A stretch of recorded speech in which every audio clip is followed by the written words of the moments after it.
है, ये ठग चोरों की बस्ती है। हर घर में बच्चा अपने माता पिता से बिना पूछे कई बार सेब, संतरा, केला, फ्रिज से चॉकलेट और मिठाई ले लेता है। जब वो बच्चा बड़ा हो जाएगा तो क्या उनके माता पिता उन बच्चों को सेब चोर, संतरा चोर, केला चोर, अनार चोर, मिठाई चोर, चॉकलेट चोर बोलते हैं कभी? श्री कृष्ण जी लगभग 5400 वर्ष पूर्व हुए हैं, आज भी उनको माखन चोर बोल रहे हैं। शर्म तो आती नहीं ना? मैं चुनौती देने के लिए बैठा हुआ, उनके सारे तर्क है ना जो श्री कृष्ण जी को चोर बोलने वाले, मैं इन गुरु घंटाल और सारे के सारे समाज को उन सारे तर्कों पर जवाब दूंगा। आज मेरे पास महाभारत ये है और इस महाभारत से मैं चुनौती देता हूं, यदि कोई भी सिद्ध कर दे कि महाभारत में ये प्रकरण है कि श्री कृष्ण जी को माखन चोर बताया है, तो मैं उसके सामने नतमस्तक हो जाऊंगा। मेरे सामने कोई आने की हिम्मत करे तो मैं चुनौती दे रहा हूं और चैलेंज स्वीकार करूंगा। आप कमेंट बॉक्स में आगे भले ही डाल देना कमेंट। मित्रों, ये जो कहानी है बेसिकली ये कुछ पुराणों में इधर उधर से उठा के डाल दी गई है, और उनको भी यदि ठीक माने तो भी मैं आज तर्क दूंगा कि कहानी से भी सिद्ध नहीं हो पाएगा पुराणों की कि वो माखन चोर ही थे। इनका जो पहला तर्क है ना माखन चोर बोलने वालों का, वो तर्क ये है कि श्री कृष्ण जी अपने घर से ही नहीं, अपने आसपास के घरों से भी मटकी तोड़ फोड़ के माखन निकाल लिया करते थे। ये इनका पहला तर्क है। ये तर्क वो लोग दे सकते हैं जिनको गांव की सभ्यता, संस्कृति और परंपराओं का कोई अता पता नहीं है। केवल उन लोगों का तर्क है ये। कैसे? समझो इस बात को। देखो, महाभारत के समय पर परिवार होते थे संयुक्त, और एक एक परिवार में 100 150 लोग होते थे। आज भी गांव में जाकर देख लो, 50-100 लोगों के तो कई परिवार गांव में मिल जाएंगे आपको। उन्हीं के आसपास जो भी घर थे वो उनके ही चाचा, ताऊ, भाई जितने भी, सब वो एक ही परिवार के लोग हुआ करते थे।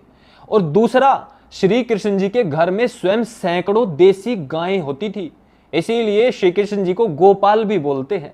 आप भी बोलते होगे गोपाल। तो जिसके स्वयं के घर में सैकड़ों गायें हो वो माखन चुराएगा?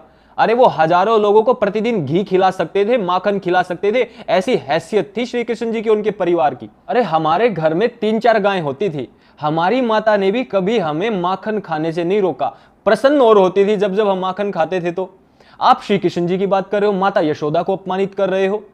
दूसरा पॉइंट जो आप देते हो कि श्री कृष्ण जी तो बालक थे, माखन खा लेते थे, इसलिए हम तो प्यार से माखन चोर बोलते हैं उसको।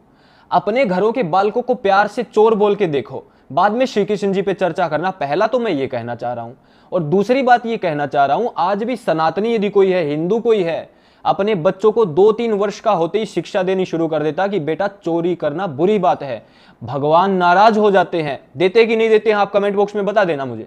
लेकिन आप श्री कृष्ण जी को माखन चोर बोल रहे हो, मतलब आप तो महान शिक्षा दे रहे हो, और श्री कृष्ण जी की माता और वो सब उसको शिक्षा नहीं देती थी, है ना?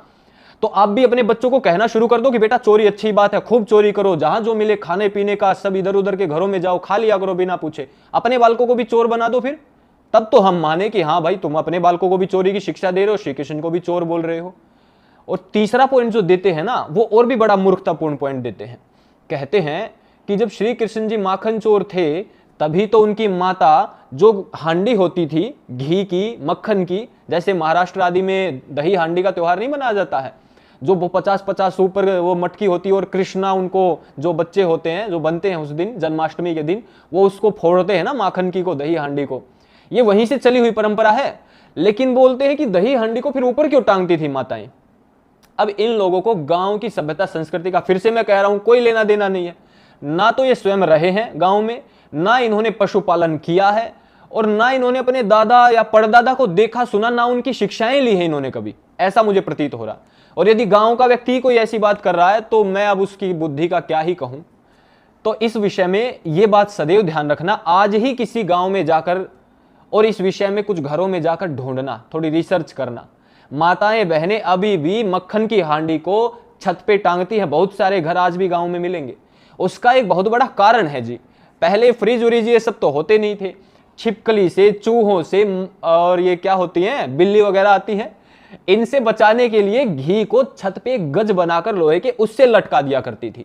ये उसका विशेष कारण हुआ करता था, ना कि श्री कृष्ण और उस श्री कृष्ण जी के बाल सखा होते थे उनसे बचने के लिए ऊपर टांगने लगी, फिर सारा संसार उस ऐसे ऊपर टांगने लगा। ये कौन सी वाहियात मूर्खतापूर्ण बातें आप लोग करते हो?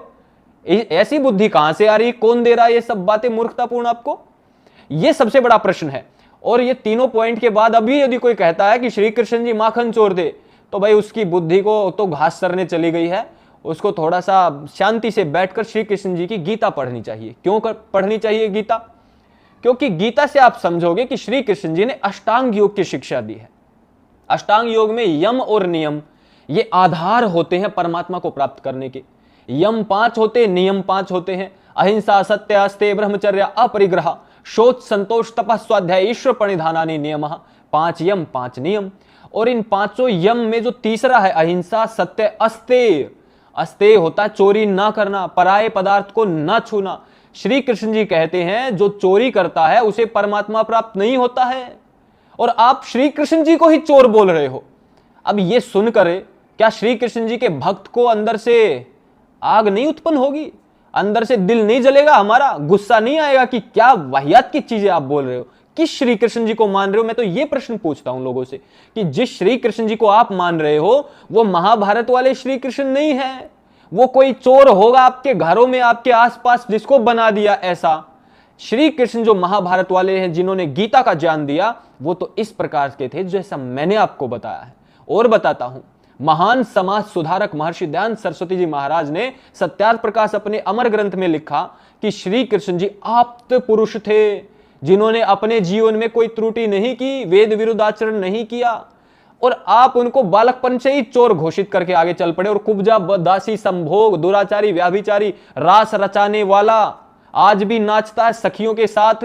राधा नाम की कोई स्त्री महाभारत में श्री कृष्ण जी के साथ किसी का नाम नहीं जुड़ा, लेकिन आजकल जोड़ दिया और महिलाएं पूज रही हैं। घर में आपका पति जब किसी दूसरी औरत को लेके आएगा ना, तब ऐसे नाचना गाना तब पता चल जाएगा कि श्री कृष्ण जी का कैसे आप चीर हरण कर रहे हो। और जो ये करवा रहे हैं ना राधे राधे करके, हरे कृष्णा हरे रामा, ये सारे दुराचारी अपनी संस्थाओं में पैसा ठगने का माध्यम बना लिया। और बहुत जल्दी थैंक्स भारत पर इस्कॉन वालों के सारे कच्चे चिट्ठे खोलने वाला हूं। प्रिपेयर हो जाइए, तैयार हो जाइए। देखिए, महान क्रांतिकारी लाल लाजपत राय जी ने श्री कृष्ण जी पर योगीराज श्री कृष्ण की कथा लिखी। आत्मकथा तो नहीं थी, लेकिन उनके जीवन की कहानी लिखी, सारे शास्त्रों से बहुत वर्ष तक मेहनत करके, पुरुषार्थ करके। और तब उन्होंने लिखा कि श्री कृष्ण जी में ऐसा एक भी दोष नहीं था जो दोष आज ये स्वार्थी दुराचारी जो महिलाओं बहनों की अस्मिता तक लूट लेते हैं, ऐसे केवल वो पहन लेते हैं ना भगवा वस्त्र, आप लोग मान ले तो बड़ा वो महाराज होगा, ये तो बाबा होगा, ये तो ज्ञानी होगा। ऐसा कुछ नहीं है। आजकल मर्डर करने वाले भी हरिद्वार घूम रहे भगवा पहने।